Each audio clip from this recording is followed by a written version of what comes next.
Welcome back to a new video. This is episode 6 of this series, and this workout, as the title suggests, took a very long time to complete. I did it all in one day since I was at the gym, and it's just, I'm there. I'm not going to run back into my house. I'm already committed to being at the gym, but I had a lot of different exercises to do. So I started out with some snatch doubles, and those went well. I then had swapped out, it was power position clean plus pause jerk for just regular clean and jerks.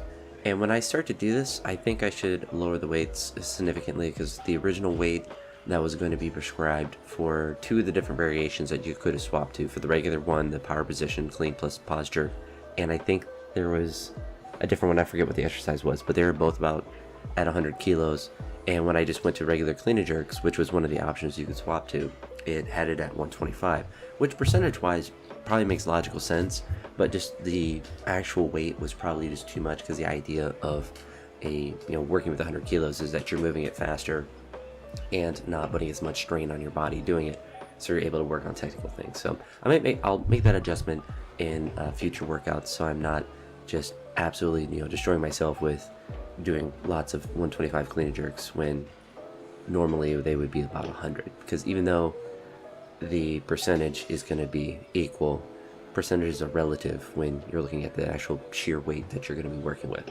But everything went well in this workout. So the snatches, they were started at 102, and I believe the last set was at 106, and they all felt pretty good. And then the clean jerk started at 125, and they eventually got bumped up to 135, and those all felt pretty good. Definitely wasn't moving as fast as I was hoping, but it is what it is. I was able to get all the reps done. Then after that, I had a weird thing that happened, and it's actually the first time it's ever happened. But on the first 160 front squat, I almost passed out, and I've never had that experience on a front squat before, which is kind of odd because it's not uncommon. And the reason for that, I was able to fix it for the next 3 singles that I did, because they're originally supposed to be doubles, but I pretty much knew, since I wasn't going to be using a belt, that I was going to be doing singles for them. Plus 160 doubles would have been very physically taxing to do, and if I had a belt, I might have tried to do one double, but I wasn't going to try to break myself to do doubles when singles would be sufficient for that. But on the first set of 160s that I did, I tried to have a really full grip in my hand, and I think as a result the bar got pushed back into my throat a little bit, so then it kind of pinched me off, and as I was squatting down, I was planning on how to get it off my body because I started to see the lights go out. And when I was in the bottom, I just bounced up a little bit just to get it pushed off of me. But yeah, that wasn't even a real attempt. That was just such a weird feeling, because normally the only time I get kind of lightheaded and have that kind of feeling of passing out, it's like on muscle snatches, which is weird to say, but it's always on muscle snatches if I do have that feeling. And I've never had it on I don't want to say I've never had it before, but never to that extent where I was like, I need to get away from this weight because I'm going to pass out. But after I came back, I made them fine. I think the speed looked pretty good on them, especially doing it without a belt or anything. Well, anything. I had the knee sleeves on, but the belt does give me quite a bit on the front squat, at least from a confidence standpoint, but definitely from a trunk stability standpoint as well. Speaking of my belt, I'm kind of looking into getting a smaller size, because I think I have to think about what size belt I actually bought, because it's from Rogue, and it's either a large or extra large, but I'm always using the last hole on it, because I think when I bought it, I assumed that my trunk would get wider as I gained weight, and thankfully I'm not really that hasn't really been the case as I've gained weight, because I think I bought it when I was about 10 or 15 pounds lighter in weight, or at least I think that's when I did get it, when I was about 225.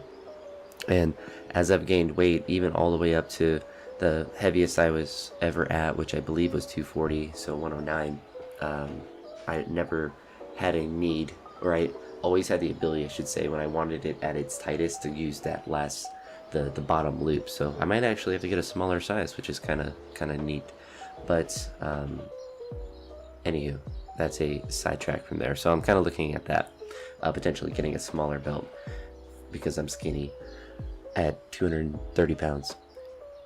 But after the front squats, I had a bunch of deadlift singles, or I guess clean pulls, which kind of turned into clean deadlifts because there wasn't any sort of crazy shrug. Imagine if there was with 200, that would be pretty cool. But they were moving pretty well. I think it was 8 singles, and I did 6, and then the last set I just did a double just to get them done. and at the end there was presses, and they were supposed to be push presses, but I swapped them to be just regular strict press because I just wanted to get them done because I was pretty tired at that point because I had been training for a couple hours. The pulls were all at 200, and like I said, they went well. And then the presses were, I think, originally supposed to be 81, but I just made them at 80. And I think they were supposed to be triples, but as you see, doubles were definitely the right call because I would have probably failed all of the triples trying to do those. But strict presses, doing doubles with 80 is good, especially at the end of a workout like that. And I'm trying to think if I did anything accessory-wise after that. I don't think I did. I think I had something on there, but I took it off because it was like 8:30 at night when I was finishing the presses, and I was like, I need to actually go home because I have to eat and stuff as well. But thankfully I was able to get all the training done that day and not really be prepared for the big Friday the next day, because as you see at the workout like this, it doesn't really set you up to have like maximal lifts the next day, but it's good for the volume. And that's one of the things. It's like, even if I'm in a high volume block, I still like having a heavy day of the week just to see where things break down, or just to at least push myself with the kind of classical way of the classical lifts. But anywho, that's it for this one. I hope you all enjoyed, and I'll talk to you all in the next one. Peace.